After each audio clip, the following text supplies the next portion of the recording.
Hi guys, White Warlock here. This is gonna be another deck guide video on the green steel discard list, and this video will be about the Mulligan. So this deck has a special Mulligan thing that most other decks don't have, and that is that this deck hard Mulligans for Bucky. Bucky is so important that in this deck that if you don't have it, your chances of winning are much lower than normal. Um, and yeah, it just really relies on Bucky, and most of the time you discard like 5 or 6 cards for the mulligan to get the Bucky. So I'll first talk about hands that don't have the Bucky and what you keep to get there, and afterwards I'll talk a little bit about every other card and if you have a Bucky hand, what did you send away for the mulligan. Um, my next video will actually be me playing out some mulligans, showing you, but this will just be the video on every single card. So if you do not have a Bucky, most of the time you're mulliganing 6 or even full 7. And what card do you keep? Well, that is basically only one of these 4. So, and even the big Robin Hood is a little bit of a question mark. Um, but yeah, it's a little bit of what you have. Like if you have both Robin Hood and if you have both Robin Hoods, you can mill 5 and keep the shift line. If you have both Diablos, you keep 5. Or you keep these 2 and mill 5 and hopefully get the Bucky from those 5. If you don't, let's say you have one of these, one of this one, you probably keep the Diablo and mill 6. And if you have one of the Diablo and one of the small Diablo and one of the Robin Hood, I would probably still keep the Diablo because the Diablo is also very important in this deck, more important than Robin Hood, especially against a blind matchup. Because against some decks, Robin Hoods can be a lot worse, especially for example my item deck. If I have an ice block, I can just brawl it, right? So that becomes a lot worse than Diablo is. Like Diablo is always very good. So yeah, if you have like only Diablo plus whatever else, you keep the Diablo, you mill 6, and you if you have both of the shift lines, right? These you have both of these, or you have both of these, then you keep these 2 and you mill 5, hopefully to get the Bucky. All right. Now I'll talk about every other card, because those are basically all mulligans if you don't have a Bucky. So assume that when I'm talking about keeping these cards, we already have the Bucky in our hand. So I'll start from the top left.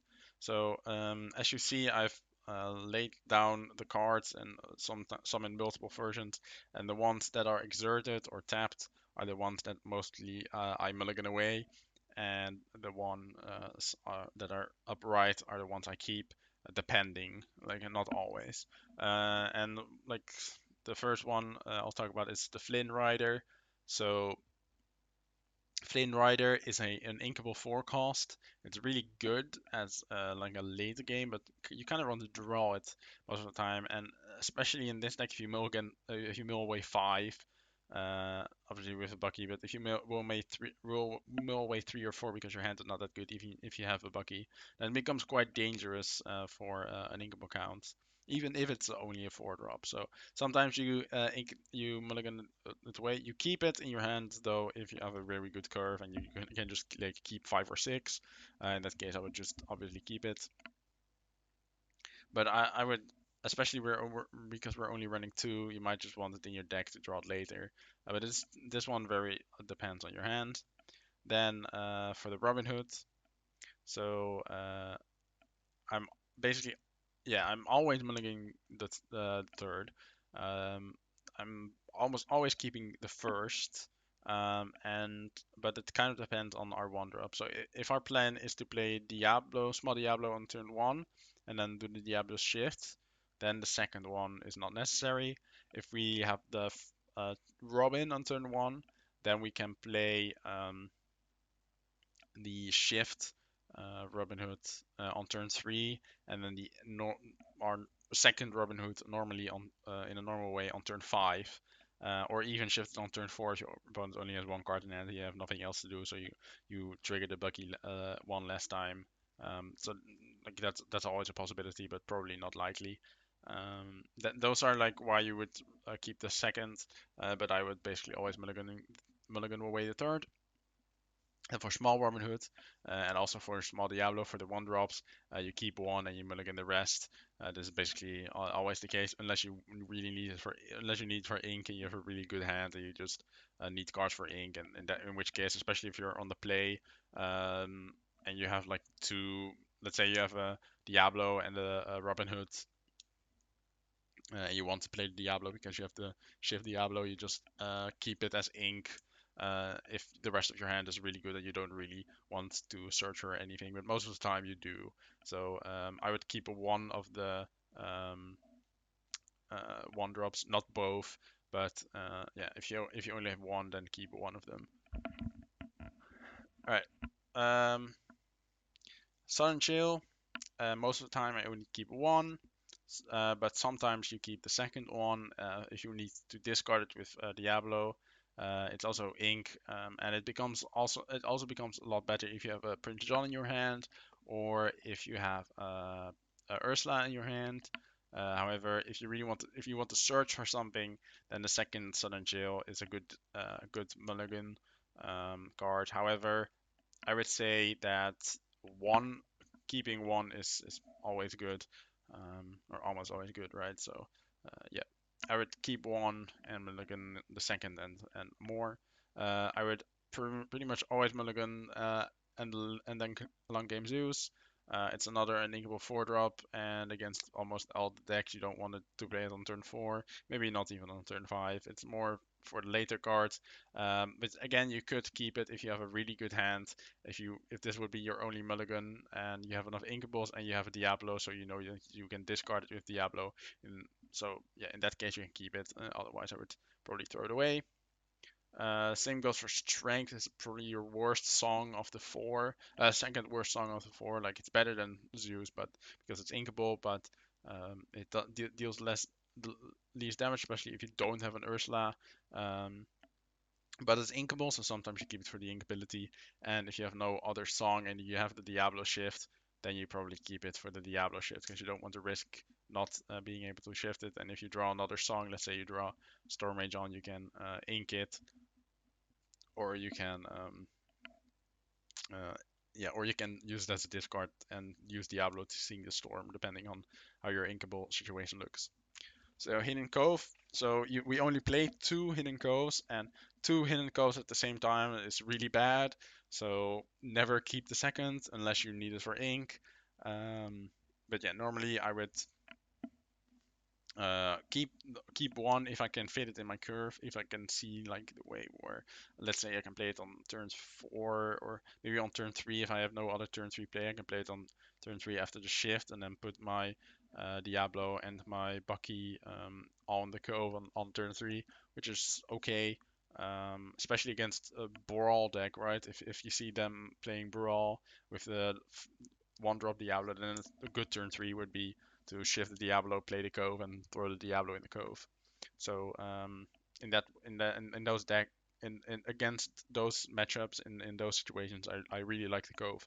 Otherwise, if you really need if you feel that you really need a card, you could always also mulliganing the first. But I really like the cove, and I would keep the first. Second is completely useless. You don't want to, so you always mulligan the second. Then for Diablo, although having multiples like 3 or 4 Diablos is very nice, sometimes your hand can't handle it with an incapability. So I would probably always keep two, especially if you have the shift target. But the third might be a mulligan away if your hand can handle it, because you might have too many uninkables and then you can't play the Diablo at all because you can't ink on turn 3. So yeah, normally you really would really want to keep the third, but sometimes you just can't handle it. And 4 Diablos is too much. Unfortunately, the uninkable is too much. I always mulligan the fourth basically. Um, then the same goes the same goes for Diablo as the Roan Hood. Um, multiple one drops are not necessary unless you need for ink and your hand is really good. Otherwise, I would keep one and mulligan the rest. For Bucky, two Buckies is always pretty nice, especially if you have the Diablo shift, you can really fit the second Bucky on turn 3. However, a third Bucky is most of the time not necessary because on turn 3 or on turn 4 you want to start discarding with your flopboard, and you can't really afford to play turn 2, turn 3, and turn 4 Bucky because then you give your opponent too much time to play their own cards while you really want to have them starting to discard cards at that point. Um, you can always keep it for ink, obviously, if you have a really good hand and you need one ink. So yeah, you can always ink the buggy, but normally you would keep two and mulligan away one. Then for that Storm Rage on, it is a really good song. So most of the time I would like to keep one, especially if I have an Ursula or Diablo. But again, it's an uninkable, so multiples of Let the Storm Rage on are kind of difficult. So I would say keep one, mulligan away the rest. For Ursula, it's a really good turn 3 drop. They're inkable, but having two Ursulas at the same time is not really good because they're not Floodborns, so they don't trigger Bucky, and most of the time having two is not really necessary. You only have enough songs for playing once every turn, and playing the second one's probably not necessary, and it just stops your curve from discarding your opponent's hand. So I would say keep one for a good one turn 3 play with Diablo plus Ursula. However, um, I wouldn't play a second one, and I would just mulligan that away for better cards. Then the two drop Ursula, most of the time that you would probably mulligan all of them. However, sometimes you want to keep them, especially against a whole new world deck where you might want to play it on turn 4. Let's say you have double Bucky, then an Ursula becomes more interesting because you can play it after the turn on turn 4, after like playing something on turn 3, you can play a turn 4 Bucky plus Ursula. That's really interesting. That uh, play pattern uh, can do a lot of harm against your opponent, depending on the matchup. But sometimes it's just not that good. It is a very good keep for ink though. So I would say it's probably the best keep for ink because if you don't need to ink it, you can keep it in your hand for let's say if you're playing against red purple for discarding their be prepared on them on turn 6. So I would say keep one, mulligan the rest. In most occasions, sometimes mulligan everything. For Aladdin, it really depends on the curve of your hand and your matchup against some decks like the red blue items deck. Aladdin is so good that you just want two. Who cares on your about your 4 drop? You just play one on turn 3, one on turn 4. Um, Against other decks, a 3-3 for 3 is not that relevant, and you could only keep one for the curve. Sometimes, let's say you have double Diablo, so you have a turn 3 Diablo and a turn 4 Diablo, then you don't really need. If you don't have the shift, obviously, then you don't really need the Aladdin. Or you have like the shift and play Diablo, then the Aladdin becomes less useful because turn 4 you want to play the Donald Duck or Flynn Rider or something. So most of the time it's keep one, half of the time it's keep the second ish, and the third and afterwards is probably mulligan because your hand will probably need more early game plays, or maybe an action for your Diablo shift cost. Then Donald Duck, we only um, yeah, for Donald Duck, we played two Donald Duck. No, we play four Donald Duck. My bad. Okay, yeah, we play four Donald Ducks, but the thing about Donald Duck is that two of them are most of the time too much to stop your opponent uh, from drawing more cards and keeping them in hand. And one Donald Duck, you can, if you have If you are able to discard one card every turn, then the Donald Duck basically just draws you one extra card and your opponent mills one card, right? That's basically what Donald Duck says. However, a second one kind of ruins that plan. So having two of them doesn't really do anything. So I would keep one and mulligan the rest afterwards. For Prince John, we do only play two of Prince John, and I would basically always keep one and mulligan the rest because mulligan the second because again it's on your turn four play you really if you don't play a Floodborn on turn three you really want to play a Floodborn on turn four and yeah.